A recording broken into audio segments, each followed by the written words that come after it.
नमस्कार, मैं सौम्या मिश्रा और आप देख रहे हैं लाइव टीवी इंडिया।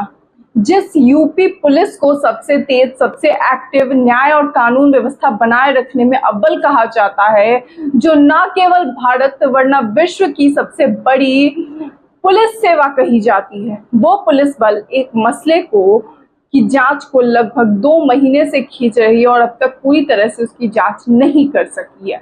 कहानी जहां से शुरू हुई थी वहीं पर आज भी अटकी हुई है। सवाल वो जो तब थे वही आज भी खड़े हैं और कमियां जो तब थी आज भी वही नजर आ रही हैं। मगर अब उस खौफनाक मंजर से जुड़े मामले में एक नई अपडेट सामने आई है, जो सुप्रीम कोर्ट में दाखिल की गई है। दोस्तों, मामले की कड़ी माफिया अतीक अहमद और उनके भाई अशरफ अहमद की पुलिस कस्टडी में हत्या के मामले की जांच से जुड़ी है, जहां उनकी बहन आयशा नूरी ने अब सुप्रीम कोर्ट का दरवाजा खटखटाया है। अपने भाई की हत्या की जांच के लिए आयशा की ओर से सुप्रीम कोर्ट में याचिका दाखिल की गई है और सिर्फ दोनों भाइयों समेत अतीक के बेटे असद के भी एनकाउंटर को संदिग्ध बताया गया है।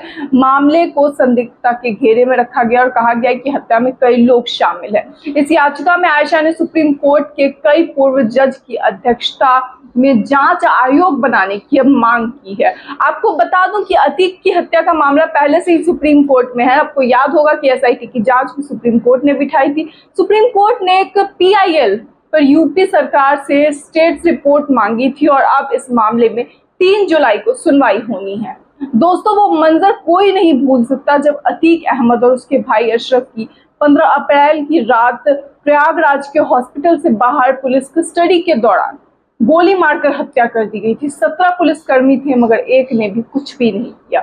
बिल्कुल सिर से लगाकर कैमरे के सामने जिस तरह से 0.0 की दूरी से गोली मारी गई थी, वो भयावह था और वो मंजर आज भी लोगों को डरा देता है। उस दिन मौत सिर्फ इन 2 माफियाओं की ही नहीं हुई थी, अतीक और अशरफ की ही नहीं हुई, बल्कि सवाल कानून और उसके रक्षकों पर भी उठाए गए थे कि आखिर पुलिस की इतनी तैनाती के बीच ये कैसे हो गया। इस मामले में एसआईटी की जांच भी बिठाई गई थी मगर जो सवाल खड़े हुए थे उनका जवाब आज तक जांच में नहीं मिल सका है। अतीक अहमद और उनके भाई अशरफ की हत्या के आरोपियों से एक बार नहीं बल्कि कई बार पूछताछ की जा चुकी है। तीनों से पूछताछ करने पर जवाब क्या मिलता है कि हमें फेमस होना था, मगर फिर भी एसआईटी के सामने इसका ऐसा कोई जवाब नहीं आ सका जिसके बाद मामले में कुछ आगे बढ़ा जा सके।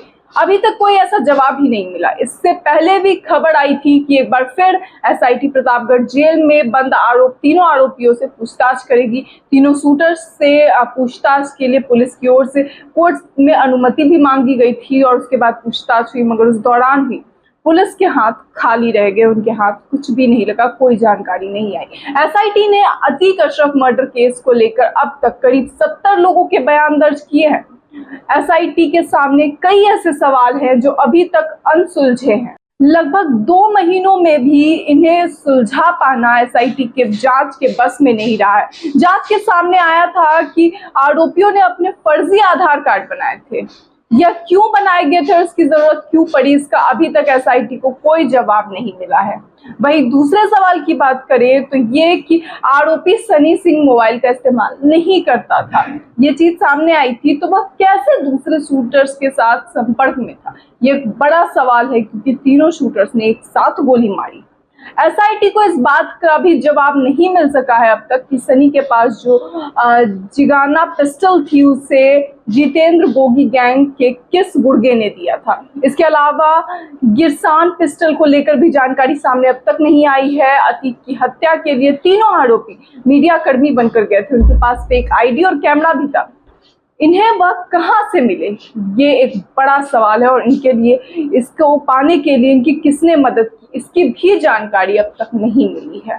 यानी सीधे तौर पर अभी तक किसी भी अहम सवाल का जवाब नहीं मिला है, किसी भी जवाब की पुष्टि नहीं हुई है और अब एक बार फिर इसी कारण अतीक की बहन सुप्रीम कोर्ट पहुंची है ताकि इन सभी सवालों के जवाब निकलकर सामने आ सके। मगर आश्चर्य तो इस बात का है कि जिस यूपी पुलिस की इतनी तारीफों के पुल बांधे जाते हैं, जिन्होंने गुंडाराज खत्म कर दिया, यूपी में उनकी स्थिति जो है वो देखने को मिलती है कि गुंडे राज को खत्म किया जा रहा है। ऐसे में क्या बुलडोजर बाबा को नहीं चाहिए कि न्याय व्यवस्था सही से काम करे, जांच तेजी से हो और निर्णय सामने आए?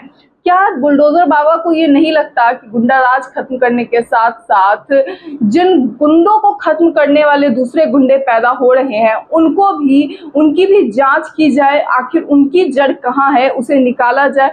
क्या योगी सरकार को नहीं चाहिए कि वो सभी मामलों में तेजी से काम करे और इस तरह के जो जांच है, जो मसले हैं, उन्हें जल्दी से जल्दी ढूंढ कर निकाला जाए इन सवालों के जवाब, ताकि लोगों को पता चल सके कि आखिर इसका मेन हत्यारा कौन था?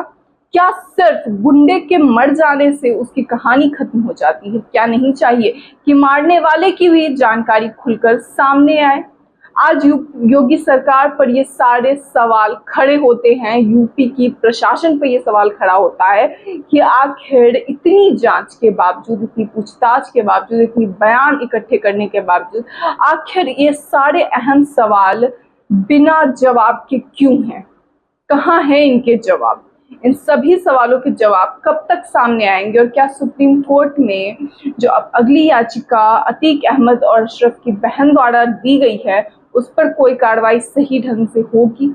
ये सारे सवाल आज मौजूद है और इसे लेकर आपकी क्या राय है, अपनी राय कमेंट बॉक्स में जरूर बताएं। इस वीडियो में इतना ही, तब तक के लिए नमस्कार।